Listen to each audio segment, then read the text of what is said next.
Shalom, selamat pagi.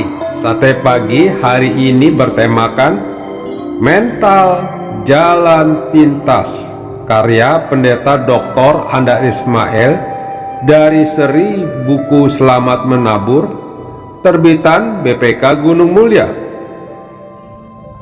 Nasruddin sama sekali tidak bisa main suling.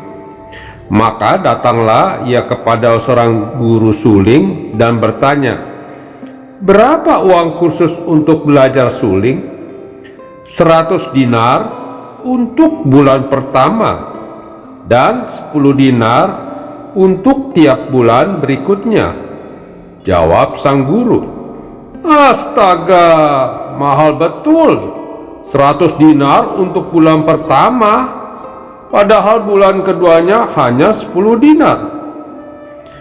Nasruddin berpikir sejenak, lalu memutuskan, "Baik, aku mendaftar, tetapi mulai bulan kedua saja." Ini cerita tentang mental jalan pintas. Mental seperti itu ada banyak. Mau jadi pandai tetapi tidak mau bayar, mau menjadi pandai tetapi tidak mau belajar. Mental jalan pintas seperti itu adalah gangguan besar dalam proses belajar. Orang mau menjadi pandai tetapi tidak mau berjerih payah, berkorban, dan menderita. Mental jalan pintas seperti itu berbentuk sikap-sikap tertentu, baik pada diri anak maupun pada diri orang tua. Contohnya pertama adalah sikap cari gampang. Anak yang dari kecil hidup dengan kemudahan dalam berbagai hal akan menganggap bahwa hidup ini serba mudah. Segala sesuatu bisa diperoleh dengan mudah tanpa berjerih payah. Akibatnya, ia juga beranggapan bahwa kepandaian bisa diperoleh tanpa perjuangan. Contoh berikut menyangkut sikap yang mengutamakan hiburan. Di banyak rumah tangga, benda yang sentral adalah TV. Di situ TV menyala tiap sore dan malam. TV menjadi pusat keluarga. Di situ tidak ada rak buku, bahkan di situ tidak ada buku sama sekali, kecuali buku telepon. Hari libur digunakan untuk melihat-lihat toko, bukan toko buku, melainkan toko barang-barang hiburan. Anak yang tumbuh dalam keluarga itu akan beranggapan bahwa dunia hiburan lebih penting dari dunia persekolahan.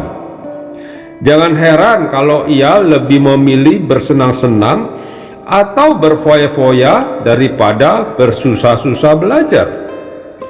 Ingin menjadi pandai tetapi tidak mau bersungguh-sungguh dan berkonsentrasi juga merupakan sikap yang mengganggu. Tidak mungkin otak kita mengolah dan menyimpan bahan jika pikiran kita sedang melayang ke tempat lain. Contoh lain adalah ingin jadi pandai, namun lebih senang bermain daripada belajar. Memang bermain adalah penting. Mainan dibutuhkan oleh tiap anak. Lebih-lebih lagi mainan yang mendorong kreativitas atau aktivitas fisik. Tetapi anak yang mempunyai terlalu banyak mainan bisa terganggu untuk lebih senang bermain ketimbang belajar. Mainan yang menyebabkan anak duduk terpaku berjam-jam lamanya juga bisa merugikan, sebab kegiatan belajar perlu diimbangin oleh rekreasi atau mainan yang menyangkut kegiatan fisik. Sikap jalan pintas juga sering tampak pada orang tua. Orang tua ingin anaknya pandai, namun ada orang tua yang kurang memberi perhatian pada urusan sekolah. Undangan untuk pertemuan orang tua dengan guru sering diabaikan. Yang datang pun biasanya ibu, sebab ayah mempunyai urusan yang lebih penting. Akibatnya anak itu mendapat kesan bahwa sekolah adalah kurang penting. Sikap orang tua yang menawar uang pangkal dan uang sekolah juga bisa mempengaruhi prestasi belajar anak. Anak akan merasa bingung. Kata papa, sekolah itu penting, tetapi uang sekolah ditawar-tawar. Padahal kalau belajar di toko, papa tidak pernah menawar. Seharusnya kita berkata kepada anak, uang sekolahmu mahal, simpanan kita di bank tidak banyak, tetapi papa dan mama rela mengeluarkan simpanan di bank untuk membayar uang pangkal sekolah, sebab pelajaran kamu penting untuk hari depanmu. Uang sekolah diperlukan untuk biaya hidup para guru yang mendidik anak kita. Kalau kita ingin anak kita mendapat pendidikan yang sebaik mungkin, sepatutnya kita juga rela membayar guru sebaik mungkin. Mengapa kita begitu tega menawar uang sekolah? Apakah kita anggap gaji guru terlalu besar? Ada pula orang tua yang kurang menopang suasana belajar anak. Ketika anak sedang belajar, orang tua menonton TV. Memang orang tua berhak menonton TV. Lagi pula TV itu berada di ruangan yang berbeda. Tetapi anak bisa terganggu dan berpikir lebih enak tidak sekolah. Malam bisa nonton TV, tidak bisa membuat PR. Kalau kita mau anak menjadi pandai, kita harus mau mengorbankan kesenangan nonton TV. Yang justru diperlukan adalah menciptakan suasana belajar. Kita bisa menciptakan suasana itu dengan cara ikut belajar, yaitu membaca buku.